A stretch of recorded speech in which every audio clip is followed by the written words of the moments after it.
তো রাসেল ভাই, ইংল্যান্ডে বাংলাদেশিদের অবস্থা এখন কেমন?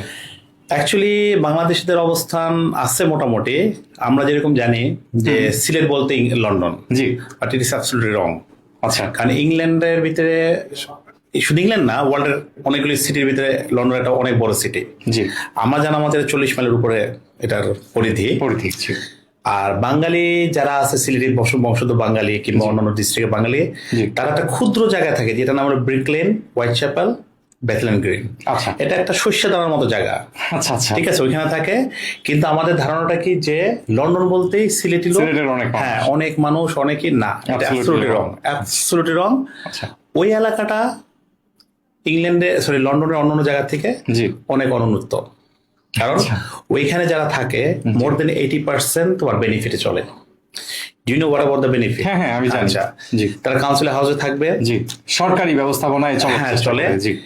আর দ্বিতীয় কথা হলো তারা যারা স্টুডেন্ট কিংবা অন্যান্য জবের যায় ওইখানে, জি। তারা ওই এলাকা থাকলে, যেরকম মনে করো তোমার একটা কাউন্সিলের বাসা আছে, জি জি।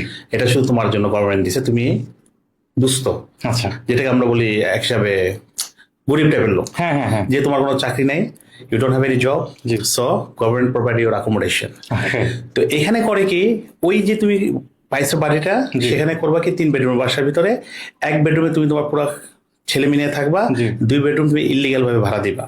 আচ্ছা আচ্ছা আচ্ছা। ঠিক আছে, এইখানেও আবার এইরকম Oh my internal God! Politics. আমি তোমাকে একটা ঘটনা বলতেছি, শোনো। হ্যাঁ। ওই 2 রুমের ভিতরে আনুমানিক মিনিমাম তুমি পাবা 6 থেকে 7 জন, ম্যাক্সিমাম তারা যত রাখতে পারে। দুইটা রুমের মধ্যে 6 থেকে 7 জন থাকে। 7 জন। এরকম রুম হইলে তোমার মনে করো যে ব্যাংক ব্যাট 1টা 2টা 3টা 8 জন। মাই গডনেস। আচ্ছা, আমি রিসেন্টলি আমার এই ছোট ভাইকে লন্ডনে নামাই দিয়ে আসছি। আমি আসার আগে, জি ছোট ভাই নাম হলো রুবেল। জি তো আমি আর মাসুদ গেছিলাম তার সাথে। তো আমি তো তাদের মানা করছিলাম, তুই যাও না। জি। তারা ওই যে তার মামারা দেখেছে, হোপ আসো লন্ডনে, আমরা তোমার ব্যবস্থা করবো। আচ্ছা ও জায়গায় অ্যাকোমোডেশন উঠছে।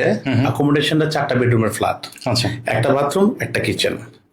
গেস করে আমি লোক কয়জন পাইছি এখানে? যে কয়জন? 32। মাই গডনেস। 32 কিভাবে? Person living one flat.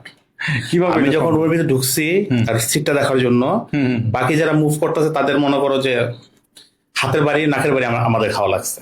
আচ্ছা এটাও কিন্তু কাউন্সিলের ফ্ল্যাট। আচ্ছা। যে লোকেরা ভাড়া দিচ্ছে সে কিন্তু কাউন্সিলের বাসাটা ফ্রি পাইছে। এখন আমি কয়েকজন লোককে জিজ্ঞেস করলাম, যেখানে তারা ইউরোপিয়ানরা বেশি থাকে, ওইখানে যারা ইউরোপিয়ান বাংলাদেশের বংশভূত তারা এখানে থাকে। জি জি। তাদের আমি জিজ্ঞেস করলাম যে রেন্ট কত।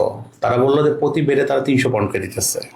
300 তো এখন তুমি হিসাব করে 32% থেকে তারা কত নিতেছে। Huge huge. আমি হিসাব করতেও ক্যালকুলেটর এখন লাগবে। যদি এটা কখনো কাউন্সিল জানতে পারে যে এখানে ইলিগাল, তার তো অবস্থা সিরিয়াস হবে। Right, জানলে যে লোকগুলি থাকবে তাদের অবস্থা সিরিয়াস। এক্স্যাক্টলি। দ্বিতীয় কথা, আমাদের বাঙালি কমিটির ভিতরে তুমি কোনো ভালো জবে কারো পাবা না। ভালো ভালো কোনো জব প্রফেশনে আচ্ছা। ন্যূনতম পাবা তুমি, যেমন একটা নার্সিং, জি যেমন আমার হসপিটাল, অক্সফোর্ড ইউনিভার্সিটি হসপিটাল, বিশাল হসপিটাল। জি জি। এটা কি ইউনিভার্সিটির আন্ডারের যে হ্যাঁ, হসপিটাল আমাদের সেটাই তো? ইউনিভার্সিটি আমাদের আন্ডারে। আচ্ছা। আমাদের যত স্টাফ যখন তারা পড়াশোনা করতে যায়, তখন আমরা ব্রুকসের সাথে কন্ট্যাক্ট, তাদের সাথে আমাদের কন্ট্যাক্ট ডাইরেক্ট। জি তখন তাদের স্টাডির জন্য ওখানে পাঠাই।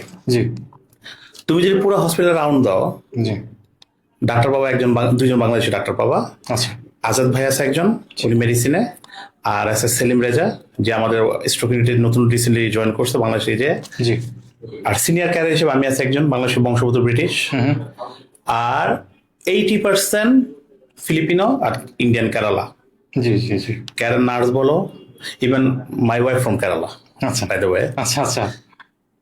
মানে প্রতি ডিপার্টমেন্টে কোথাও তুমি একটা বাংলাদেশি নার্স পাবা না, আচ্ছা কিংবা কোথাও তুমি একটা বাংলাদেশি মেল নার্স পাবো না, ফিমেল নার্স